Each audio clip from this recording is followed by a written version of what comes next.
Welcome back to Anointed to Bling. It's your girl HeReinz with another installment to my wedding vlog series. Today I'm showing you how I made this fabulous cake box. Stay tuned.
So Hobby Lobby was selling one of these for $49.99. The only difference between this one and the other one they had was that it was whitewashed. So I got this one from the baking section, and this one is $24.99 regular price. But I ended up getting it on sale at the 30% off for about $17. So you don't have to spend a lot of money, but when you're talking about putting a cake on top of something, you definitely want something sturdy. You can build this with different types of wood. If you go to your local Home Depot, you just want a really sturdy base, because again, a cake is on top of here and you don't want it to come crashing down. I'm not going to leave this color. We're going to paint this in this brilliant silver because we want this to really sparkle and shine to match a lot of the other decor. I've got a couple of rolls of bling here. Now this one I actually got at a flea market, not a flea market. I actually got down in LA at the Garment District. I wanted something a little different. I'm not sure if I'm going to use this one, but I also have our regular handy dandy bling wrap. So you can use whatever you want. You can use the flowers. There's a lot of options.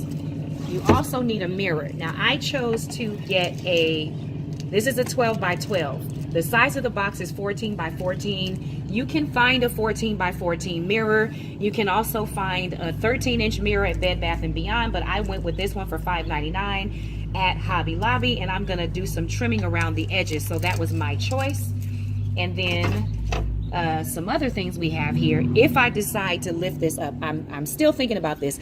These are your faithful Dollar Tree candle holders, $1 each, can't beat that. So I'm thinking about making some legs. We shall see. I also have this trim that is I got this at Hobby Lobby, got it on sale. I got about 2 yards for $13, so not too bad. And then I got this, which I'm going to put on the front somewhere. If it fits, we'll see, keeping our fingers crossed, but I wanted to have a designated front of the box, so I wanted to put some sort of a brooch or something. If this one doesn't work, I have to go get another one.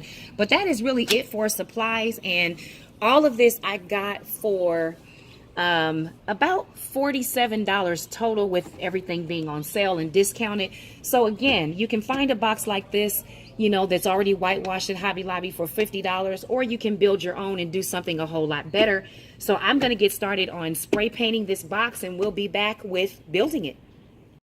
All right, so now we're going to move into spray painting the box. I like this box because it's really easy to spray paint. You definitely want to wear gloves. You want to wear a mask, all the things I'm not doing, which I should be doing.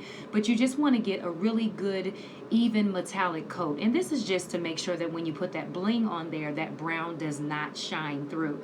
So you want to get a really good coat, and when you do, let that sit to dry. Once that's dry, we're going to go ahead and attach the mirror. I'm using E6000 here because it is a little more sturdy than most glue that I found. This tends to work best for me for mirrors, and I'm just running it around the edges, and then I'm going to put some of that glue in an X shape from one end to the other. And then I'm also going to use some hot glue so that when I turn this mirror over and lay it out, it will steady while that E6000 cures. And be sure to mark your box with a light pencil so that that mirror is centered. All right, so now we're ready to lay this trim, and I am taking my E6000 and running that alongside, and then I'm going to take that trim and just run it around the edges of the box. That leaves about a 1 inch space, so you just want to make sure again that when you lay that mirror, you mark it before you glue anything down so that it is centered when you lay it. Otherwise, when you go to lay your trim, it will not be even. So just make sure you measure things appropriately and adhere as such. Oh my gosh. Look how beautifully that came out. That is amazing. And I'm not even done decorating it. But that's one of the reasons that I love this particular trim. It gives a sparkle and a shine that is so pretty that you just don't get out of the basic bling wrap. And I just had to bring it outside because it was just so sparkly. Oh my God, I love this. I am loving this. Now, just a couple of observations. So you saw me put that trim on there with the E6000, and I have no regrets. I also used a little bit of hot glue because sometimes this particular trim, because it's a little bit rubbery, it tends to want to lift a little bit, so that hot glue will help set it. But just be careful not to use too much of the E6000 because I noticed that it did start to soak into the paint.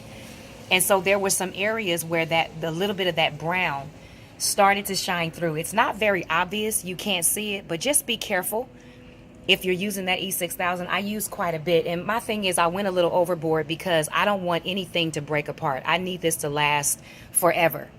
So I was a little bit intense with trying to make sure that I got that trim to lay down. And also one other thing, this trim is really stretchy. So if you get to a place where you discover that you're ending on the diamonds and you can't cut that in half, what you can do is cut that off and then just stretch it. Just pull it all the way over edge to edge. It will stretch. And that's what I ended up doing. So I did my sides first, and then I came back with some shorter pieces and filled it in, and I just stretched it where I needed to. But I really like the way it came out. So I'm going to go ahead and put that trim around the sides, and we'll keep going. So with this bling, you have to be really careful because you see these little squares. You can cut these in half. It takes a little bit of effort. I tend not to. So what you may find is you may have to cut it a little bit short. I'll show you. So I've cut this piece already. And if I bring it edge to edge, you see that it's a little bit short, which is fine. So what I will do is go back, and since I've cut it, now I can add that little piece without having to cut those squares in half. So it's up to you. That's just a little bit of a design thing that I like because I am kind of anal about that. But I'm going to go ahead and just use the hot glue to adhere this and not the E6000, and I'll come back when that is all done. So I noticed after blinging and laying the trim, there was a little bit of a gap. I'm just going to take my Rhinestone trim by Metal Gallery from Hobby Lobby and just lay that inside that gap to close things up. All right, take a look at it as it came out. It looks really, really great. I'm really happy with how this is turning out. You could, of course, leave it like this. I am choosing not to because I am so extra and I really want to add the legs and the pendant, but this looks really good.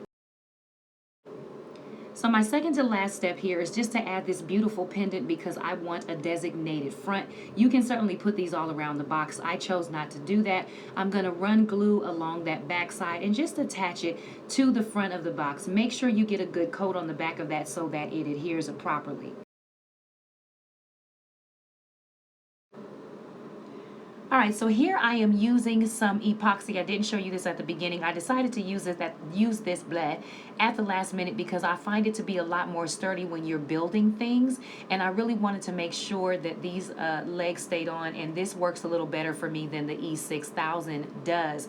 I decided not to use those Dollar Tree candle holders that you saw in the beginning because I was playing around with one of my Unity candle holders and seeing what it would look like as a leg, and I fell in love. So if you want to see how I made that trim around that leg, check out that Unity candle tutorial and you will find out how to make that. I am just putting that epoxy around the rim and sitting these on edge to edge to make sure that it is not overlapping over the side of the box.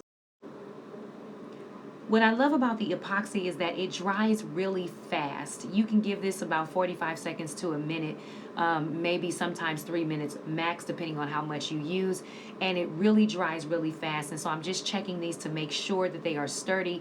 I'm so glad that I didn't use the Dollar Tree legs. This gave me a little more height, but it also took me over in budget. I didn't want to go over $50 for making a cake box.